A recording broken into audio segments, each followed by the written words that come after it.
लोग शत्रुघ्न सिन्हा को वोट दे रहे हैं और हमारी चहेती ममता बनर्जी जो बंगाल में बहुत सारी प्रकल्प चालू की है और हमारे बंगाल में बहुत सारे उन्नयन का काम किए हैं, उसी को देख के हम लोग शत्रुघ्न सिन्हा को जिताना चाहेंगे और उसी को ही वोट देना चाहेंगे।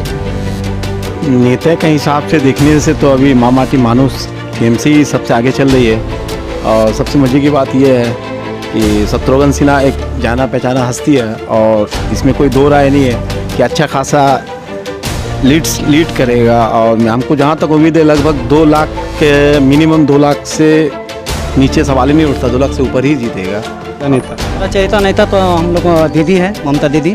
और दीदी से मेरे ये थोड़ा एक रिक्वेस्ट है कि हम लोग बेरोज़गार घूर रहे हैं, हम लोग रोज़गार के लिए कुछ हेल्प करें दीदी। और हमारे शत्रुघ्न सिन्हा है, शत्रुघ्न सिन्हा यहाँ से तो जीतेंगे, 2 से 2.5 लाख से जीतेंगे। अच्छा, यहाँ पर जो बाबुल सुप्रियो एमपी थे यहाँ पर, तो उनके वक्त में क्या काम हुआ, क्या आप संतुष्ट हैं? नहीं, उसके वक्त में कोई भी काम नहीं हुआ है। सेंटर का बंगाल में हमारे एक भी काम नहीं हुआ है। जो भी हुआ है ममता बनर्जी के थ्रू से हुआ है, चाहे रास्ता गली या फिर कोई भी मेडिकल कार्ड, स्वास्थ्य साथी, स्टूडेंट क्रेडिट कार्ड, रूपोश्री, कन्याश्री, सबूत साथी, जो भी हुआ है वो ममता बनर्जी का ही प्रकल्प यहाँ चला है।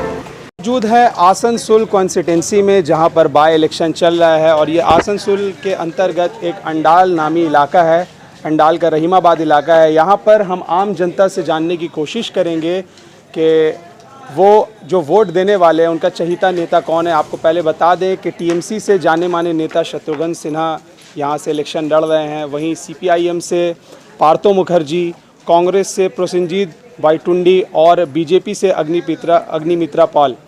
तो अब ये आम लोग यहाँ पर मौजूद हैं, इसी इलाके में रहते हैं, तो हम इनसे जानने की कोशिश करेंगे कि ये लोग जो वोट डालेंगे तो मुद्दे क्या होंगे और उनका चहीता नेता कौन है। चलिए इनसे हम बात करते हैं। आसनसोल लोकसभा निर्वाचन में जो उपनिर्वाचन होने जा रहा है उसमें हम लोग तृणमूल को ही वोट देंगे, जोड़ाफुल में ही वोट देना है। इस कारण दीदी का विकास को देख के, पश्चिम बंगाल में उन्नति को देख के हम लोग जोड़ाफुल में ही सबसे पूरे आवाम को, पूरे आम जनता से आह्वान करते हैं कि सब जोड़ाफुल में ही वोट दे के भारी मतों से हमारे दीदी के उम्मीदवार शत्रुघ्न सिन्हा जी को विजय बनाए। कितने वोटों से जिता रहे हैं? मोटामोटी हम लोग आशा हम लोग करते हैं कि हमारे शत्रुघ्न सिन्हा जी 2 लाख से ऊपर वोट से जीतने की आशा हम लोग करते हैं। अच्छा, यहाँ बाबुल सुप्रियो एमपी थे, क्या उस वक्त में काम हुआ? बाबुल सुप्रियो ने जो अपना विकास का काम किया रेलवे का प्रांगण, रेलवे के अंतर्गत किए हैं, ऐसे आम जनता के बीच में तो कोई नहीं किए थे। तो शत्रुघ्न सिन्हा को जो आप कह रहे हैं कि वोट देंगे, तो क्या एक वो बॉलीवुड का जाना माना चेहरा है, सिर्फ फेस देखकर वोट दे रहे हैं, आपको उम्मीद है कि वो काम भी करेंगे? हम लोग उम्मीद है, हम लोग दीदी का फेस देकर वोट दे रहे हैं। दीदी जो आज विकास के काम किए हैं, जैसे कन्याश्री हुआ, रूपोश्री हुआ, स्टूडेंट क्रेडिट कार्ड हुआ, कृषक श्री हुआ, लक्की भंडार हो रहा है।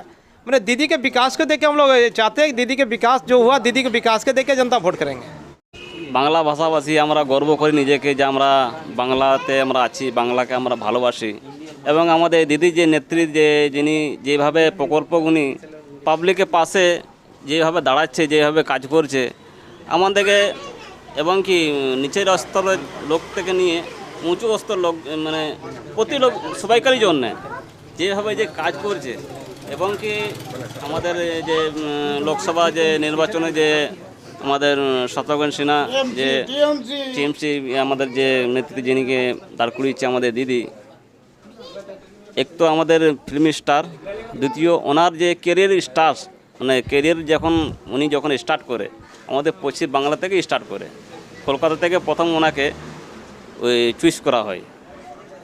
আর এবং কি দিদিকে মানুষ এই জন্য ভালোবাসছে যে ওনার যে কোনো ক্যান্ডিডেট যাকেই দাঁড় করে দেখ উনি জিতবে। কারণ এই দিদি যে কোনো প্রকল্প মানে আমাদেরকে এরকম লাগে যে সরাসরি দিদি पब्लिक के काजे पहुँची दे। देखिए, सबसे बड़ा मसला क्या है, जो एक एमपी होता है ना तो उसको 5 करोड़ का फंड होता है। और यहाँ का जो माहौल है, आसनसोल आज 10 साल से तृणमूल का एमपी नहीं है। तृणमूल बोल के नहीं, जैसे तृणमूल का एमपी रहता है, जैसे दीदी स्टेट गवर्नमेंट में है, बहुत सारा काम कर रही है, मगर बड़े बड़े प्रोजेक्ट जैसे वाटर प्रोजेक्ट हुआ, ओवर ब्रिज प्रोजेक्ट हुआ, बड़ा बड़ा जो प्रोजेक्ट होता है जो आसनसोल वासी के हिसाब से, हमें अंडाल का वासी के हिसाब से बड़ा बड़ा प्रोजेक्ट नहीं हो पाता है। क्यों? क्योंकि फंड नहीं आता है। जो एमपी होता है उसमें 5 करोड़ का फंड होता है। हम लोग एडुकेटेड पर्सन है, हम लोग भी चाहते हैं कि एमपी जीते, ताकि यहाँ ज़्यादा से ज़्यादा बड़ा से बड़ा जो काम है वो बेहतरीन तौर पर हो सके और ज़्यादा इलाका का डेवलपमेंट हो सके। हम लोग वही चाहते हैं।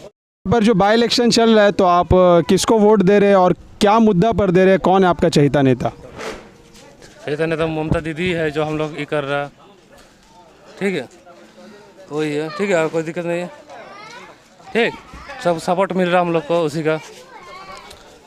तो किस पार्टी को वोट दे रहे हैं? टीएमसी तो हम करते हैं। ठीक है, क्या मुद्दे होंगे, क्या ज़रूरत है यहाँ पे जो पूरा करवाना चाहते हैं आप लोग? रास्ता उस्ता का, पानी तो मिल ही रहा सब लोग। ठीक, लोग शत्रुघ्न सिन्हा को वोट दे रहे हैं और हमारी चहेती ममता बनर्जी जो बंगाल में बहुत सारी प्रकल्प चालू किए है और हमारे बंगाल में बहुत सारे उन्नयन का काम किए हैं, उसी को देख के हम लोग शत्रुघ्न सिन्हा को जिताना चाहेंगे और उसी को ही वोट देना चाहेंगे। अच्छा, यहाँ पर जो बाबुल सुप्रियो एमपी थे यहाँ पर, तो उनके वक्त में क्या काम हुआ? क्या आप संतुष्ट हैं? नहीं, उसके वक्त में कोई भी काम नहीं हुआ है। सेंटर का बंगाल में हमारे एक भी काम नहीं हुआ है। जो भी हुआ है ममता बनर्जी के थ्रू से हुआ है, चाहे रास्ता गली या फिर कोई भी मेडिकल कार्ड, स्वास्थ्य साथी, स्टूडेंट क्रेडिट कार्ड, रूपोश्री, कन्याश्री, सबूत साथी, जो भी हुआ है वो ममता बनर्जी का ही प्रकल्प यहाँ चला है। अब बाबुल सुप्रियो का कोई भी प्रकल्प नहीं चला है, ना ही हुआ है कोई काम किया है। तो आपको क्या लगता है कितने भारी मतों से जीत रहे हैं? यहाँ तो ज़्यादातर आदमी टीएमसी को ही वोट देंगे और हम लोग सब भी यहाँ टीएमसी को वोट देंगे और हम लोग का ज़्यादा से ज़्यादा यहाँ चांस है कि 2 से 2.5 लाख का बीच में शत्रुघ्न सिन्हा को जिताएंगे और दीदी को ये उपहार देंगे आसनसोल लोकसभा का। चलिए, यहाँ पर और भी बहुत सारे लोग हैं, उनसे भी बात करेंगे। तो आप बताएं, आप किसको वोट देने वाले और क्या मुद्दे आपके, कौन चहेता नेता है आपका? नेता के हिसाब से देखने से तो अभी मामाटी मानुस टीएमसी सबसे आगे चल रही है। और सबसे मज़े की बात यह है कि शत्रुघ्न सिन्हा एक जाना पहचाना हस्ती है और इसमें कोई दो राय नहीं है कि अच्छा खासा लीड करेगा। और हमको जहाँ तक उम्मीद है लगभग 2 लाख के मिनिमम 2 लाख से नीचे सवाल ही नहीं उठता, 2 लाख से ऊपर ही जीतेगा और उसी की हवा अभी यहाँ पर चल रही है। अच्छा, यहाँ पर जो एमपी थे बाबुल सुप्रियो, अभी वो इलेक्शन लड़ रहे हैं बालीगंज में, एमएलए का बाई इलेक्शन वहाँ पे चल रहा है। तो क्या लगता है वहाँ क्या होने वाला है? कहाँ? बालीगंज? ठीक है, बालीगंज के जो खबरों से जो मिल रहा है, खास करके जो पेपर में हम लोग न्यूज़ देख रहे हैं, पढ़ रहे हैं, तो उससे तो यही लगता है कि हवा तो बाबुल सुप्रियो की तरह है। हाँ, उससे कुछ भूल हुई थी जब वो बीजेपी में था, तो उनसे कुछ गलती हुई आसनसोल में जब एमपी थे। तो आसनसोल में जिस वक्त फसाद हुआ था उनके कारण ही हुआ था। तो खैर उस वक्त उनकी मिजाज वो सेकुलर मिजाज नहीं था। जब से वो टीएमसी में आए तो उनकी सोच भी चेंज हुआ है और इंशाल्लाह आने वाला दिन में वो अभी अपने आप को बहुत कुछ तब्दीली लाया है। तो जहाँ तक उम्मीद है वो बालीगंज में वही निकलेगा। और यहाँ पर एक और भाई खड़े हैं, उनसे भी बातचीत करेंगे। क्या नाम है आपका? फैज अहमद। अच्छा, आप ये इसी कॉन्स्टिट्यूंसी के रहने वाले हैं? जी हाँ, इसी कॉन्स्टिट्यूंसी। तो आपके इलाके में जो बाई इलेक्शन हो रहा है, तो कौन आपका चहेता नेता है, किसको वोट देने वाले हैं और क्या मुद्दे होंगे आपके? हमारा चहेता नेता है प्रसेनजीत पोतंडी, इसलिए कि वो हमारे आसनसोल इसी हलका का रहने वाला है, नौजवान है और बहुत ही एक्टिव, सक्रिय जो है पब्लिक इश्यूज़ को उठाने में, एनआरसी का मूवमेंट हो या फिर लोकल कुछ भी मामलात हो, प्रसेनजीत पोतंडी हमेशा आगे आगे रहता है। इसीलिए और हमारा मुद्दा तो रोज़गार का है, इलाके में अमन अमान का है, उसी को देखते हुए हम लोग अपना वोट करेंगे। अच्छा, तो यहाँ से टीएमसी के एक बहुत बड़े चेहरे शत्रुघ्न सिन्हा यहाँ से खड़े हुए, तो क्या लगता है कि आपका कैंडिडेट उनको टक्कर दे पाएगा? शत्रुघ्न सिन्हा बहुत अच्छे खिलाड़ी हैं, लेकिन रिटायर्ड हैं। वो रिटायर्ड खिलाड़ी हैं, उनके बाद बहुत सीनियर है, बहुत ज़्यादा उनके खिलाफ बोलना ठीक भी नहीं है, लेकिन एक रिटायर्ड प्लेयर हैं और साइड लाइन में ही बेहतर हैं। अच्छा, यहाँ जो बाई इलेक्शन चल रहा है, इसमें आप किस पार्टी को वोट दे रहे हैं और क्या आपका मुद्दा होगा? वोट तो हम टीएमसी को देंगे, बाकी अगला मेरे भाई लोग आ रहे हैं उसको बता सकते हैं। आप भी बोलिए। हम कुछ नहीं बोल सकते, आगे उन लोग आ रहे हैं उनसे बता सकते हैं। अच्छा भाई, यहाँ जो इलेक्शन होने वाला बाई इलेक्शन, इसमें आप किस पार्टी को वोट दे रहे हैं? कौन आपका चहेता नेता? मेरा चहेता नेता तो हम लोग दीदी है, ममता दीदी। और दीदी से मेरे ये थोड़ा एक रिक्वेस्ट है कि हम लोग बेरोज़गार घूर रहे हैं, हम लोग रोज़गार के लिए कुछ हेल्प करें दीदी। और हमारे शत्रुघ्न सिन्हा है, शत्रुघ्न सिन्हा यहाँ से तो जीतेंगे, 2 से 2.5 लाख से जीतेंगे। और शत्रुघ्न सिन्हा जिंदाबाद, जिंदाबाद, ममता दीदी जिंदाबाद, मां मनसा मानुस जिंदाबाद, ममता दीदी जिंदाबाद। यहाँ पर हम लोग का सबसे चहेता कैंडिडेट जो हमारे नेत्री की जो कैंडिडेट है शत्रुघ्न सिन्हा जी, हम लोग उनको बहुत पसंद कर रहे हैं।